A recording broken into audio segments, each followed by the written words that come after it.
Rakyat kita tidak bermimpi untuk mengalami kehidupan yang kaya raya.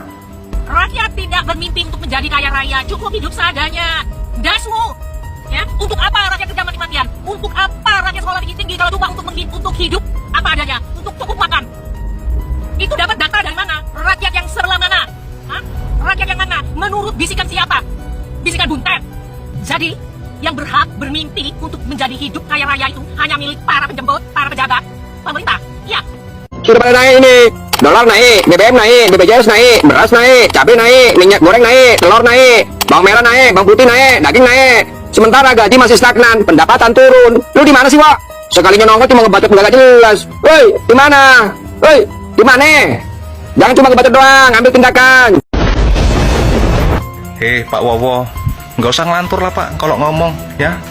Pakai acara bilang sisa kehidupan saya untuk menyelamatkan RI. Siapa yang Bapak selamatkan? Hah? Yang ada kami sebagai masyarakat miskin itu bakalan mati pelan-pelan. Karena sampai detik ini itu nggak ada satupun kebijakan dari kalian itu yang pro rakyat, ya. Dari segi apapun nggak ada, ya. Mulai dari segi penegakan hukum, segi kesehatan, segi pangan, segi pendidikan itu nggak ada, ya. Yang ada kami itu tambah susah, jujur aja. Tapi kalau Bapak bilang menyelamatkan pejabat dan pengusaha, ya percaya sih.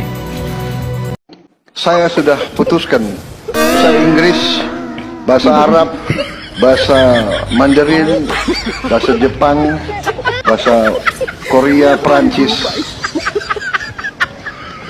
Jerman dan Rusia, bahasa Portugis menjadi bahasa prioritas di pendidikan kita.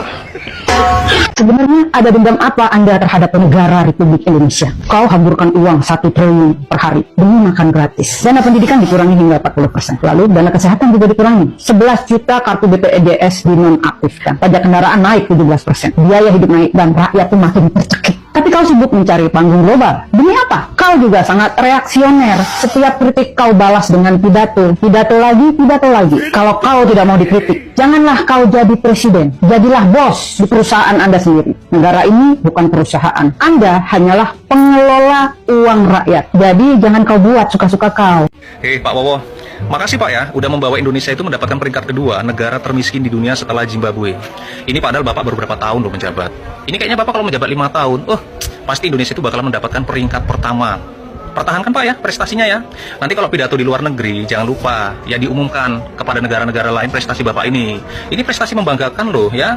Presiden Prabowo disebut memalukan dan seperti bocah saat berpidato di HUT Gerindra. Hal ini diungkapkan artis kondang Fedi Nuril. Kabinet gemuk terlalu besar. Ia mengaku malu dengan kelakuan orang nomor 1 di Indonesia tersebut. Gue malu. Presiden RI yang sudah berumur 73 tahun berpidato menggunakan gestur ala bocah, kata Fedi. Saya pikir yang berkuasa ini terlalu sombong dan angkuh. Dia berpikir rakyat itu mau apa? Lu semua mau bikin bodoh, bikin lu miskin. Makin bodoh, makin miskin, kau makin berkuasa. Dari mana Pak Ahok bilang gitu? Karena kebijakannya kok bodohin rakyat. Masih kayak kerombok gitu ya. Kalau saya tanya, mau bikin sekolah bagus, kasih makan bergizi, atau rakyat punya laptop yang bisa komunikasi kemana-mana. Udahlah Pak Prabowo, bubarkan saja Indonesia ini. Sudah tidak sesuai lagi dengan cita-cita pendiri bangsa. Pendiri bangsa menginginkan rakyat ini sejahtera, bebas dari penjajahan. Tapi sekarang dari daerah-daerah hasil bumi dibawa ke Jakarta. Nggak cukup, diperas, pajak-pajak ditinggikan, bukan dihapus pajak.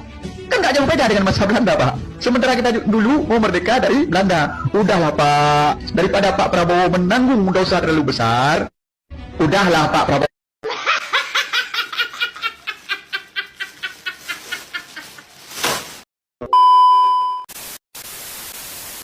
Apa yang kalian ingat tentang dari orasi Prabowo Subianto ketika menjadi atau bahkan mencalonkan presiden?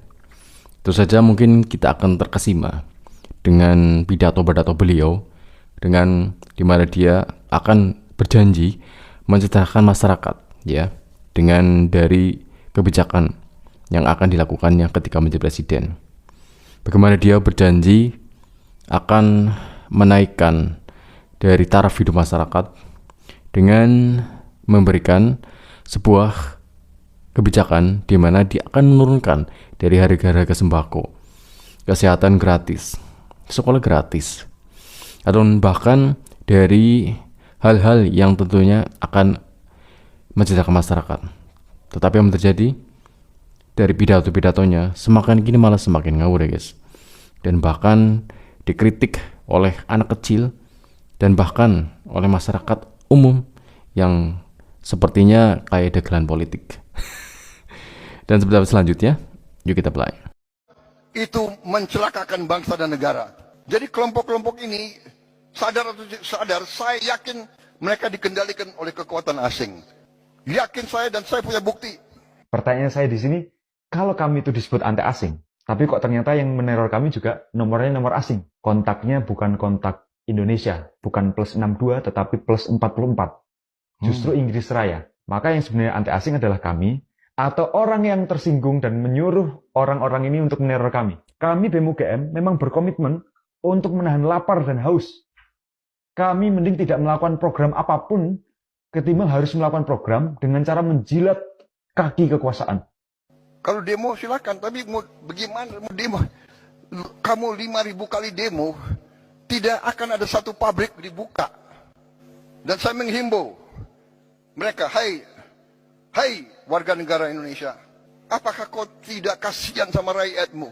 Lalu pemerintah pengen orang yang mengkritik dia harus bersopan santun, harus beretika. Loh, mereka saja tidak beretika kok ketika menghadapi kami berdemonstrasi di lapangan misalnya. Ketika melemparkan gas air mata, mementungi kami. Ada banyak sekali ketidakadilan pikiran di sini. Bahwa seharusnya pemerintah itu punya sistem destilasi. Dia punya penyulingan terhadap emosi dan substansi. Sehingga kita berhadapan dengan diksi presiden bodoh, ya dia nggak akan sibuk dengan bodohnya. Tetapi justru mencari sebenarnya bodoh yang dimaksud anak ini itu apa. Saya jelaskan.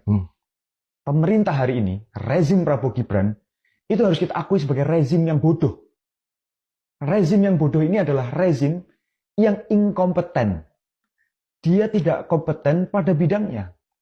Itu terbukti dari bagaimana perekrutan kementerian misalnya. Kita bisa dengan sangat mudah mengatakan bahwa mereka yang hari ini duduk di kabinet, itu tidak semuanya. Bahkan dominan justru adalah mereka yang mampu menyenangkan hati Presiden Prabowo. Bukan mereka yang mampu bekerja untuk rakyat. Ini poin pertama bahwa ini orang-orang yang inkompeten. Kalau kita lihat Badan Gizi Nasional misalnya, ketuanya saja, kepalanya saja, bukan ahli gizi, tapi ahli serangga. Jadi rezimnya rezim inkompeten. Yang kedua, rezim ini juga tidak menghargai ilmu pengetahuan. Berapa banyak ahli gizi kita yang masih tidak mendapatkan pekerjaan layak. Sementara di Badan Gizi Nasional justru diisi oleh Polri. Presiden Prabowo menyampaikan ke beberapa tokoh aktivis yang diundang ke Hambalang, saya akan lawan oligarki. Tapi seminggu kemudian oligarki itu justru dijamu di rumahnya. Ini orang nggak bisa dipercaya, Bang. Apa yang dikatakan bukan apa yang dilakukan. Kita tahu bagaimana cara mudah untuk melawan oligarki. Berpihaklah ke rakyat. Buatlah undang-undang tentang pembatasan kekuasaan terhadap sumber daya alam, terhadap bisnis, sehingga oligarki tidak mampu lebih mengguritakan bisnisnya dan mematikan kemungkinan rakyat untuk menjadi sejahtera. Presiden Prabowo masih punya waktu 3,5 tahun. Syukur kalau beliau sehat sampai 2029 dan panjang usia. Tapi Pak Presiden sebagai orang yang sudah sepuh, saya harap panjenengan punya kesadaran bahwa tidak ada lagi yang panjenengan harapkan selain nama baik yang harus ditinggalkan. Gimana cara meninggalkan nama baik itu? Berpihaklah ke rakyat, dengarlah suara rakyat, lihatlah rakyat, di rakyat itu sendiri, tataplah mata mereka. Jangan hanya menatap data-data yang dikirimkan oleh bawahan Anda, yang tentu itu sudah dimanipulasi sehingga Bapak senang. Hari ini Bapak ada dalam situasi yang Pria tampan ini berani sekali kritik Prabowo soal belajar politik dan dibantu siapa? Bapak waktu pemilu 2024 dimenangkan dan dibantu oleh siapa sih Pak? Kita berhasil karena kita didukung oleh Presiden ke-7. Terus Bapak bisa jadi pinter kayak gitu? Belajar dari siapa sih Pak politiknya Pak? Politik ya saya belajar dari Pak Jokowi. Bapak gak malu apa Pak? Nggak usah malu-malu lah, ya kan? Gimana tuh teriakannya bos MBG? Hidup Jokowi! Dari rekam jejak pidato Prabowo Subianto memang kalau kita lihat itu memang sangat lucu sekali ya. Ketika dia itu pergi ya ke berbagai mancanegara, pulangnya kita itu seolah-olah kayak dibuat cemas. Atau netizen sampai berkata jika Prabowo Subianto berpidato itu kayaknya kiamat itu maju satu hari. Bagaimana tidak? Ketika dia berkunjung kepada suatu negara, pasti dia akan berpidato. Nantinya bahasa ini akan diwajibkan untuk pendidikan di Indonesia. Entah itu Portugis, Spanyol, dan bahasa lainnya.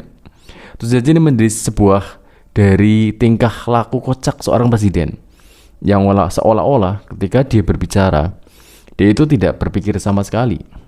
Bagaimana mungkin ya bagi para siswa untuk mempelajari berbagai pelajaran dengan bahasa asing? Padahal itu adalah suatu yang nggak penting-penting amat.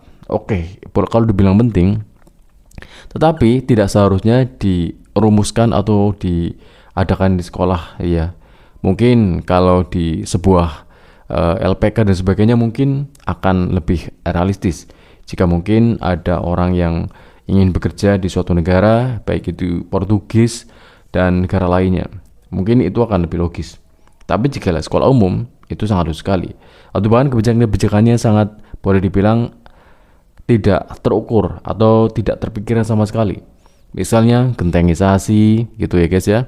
Dan kemudian dari program-program lucu lainnya yang seolah-olah di mana sih letak dari ketatanegaraan seorang Prabowo Subianto. Dan bahkan ketika dari program-program yang dikritik oleh warganya ya, dia itu malah seolah membela diri ya, baik di mana dia itu tidak mempunyai rasa salah sama sekali atau memang tidak tahu sama sekali, karena mungkin dia punya HP tapi nggak punya kuota, atau bahkan dia tidak pernah lihat HP, medsos, atau bahkan televisi. Bagaimana dari program apa yang dijunjungnya, apa yang diyakini lebih baik dari Eropa dan Jepang seperti MBG, itu padahal menimbulkan sebuah fraud, kekacauan, di mana banyak anak yang kesehatannya itu terancam, dan bahkan dari dana anggaran yang akhirnya menjadi sebuah bancakan para koruptor. Dan tentu saja ini menjadi sebuah perhatian khusus, dan seharusnya Prabowo Subianto itu memperhatikan dari apa yang ia ucapkan, ia lakukan, agar masyarakat bisa lebih percaya kepadanya. Tetapi mungkin kepercayaan itu telah hilang. Cukup sekian. Assalamualaikum warahmatullahi wabarakatuh. Ciao.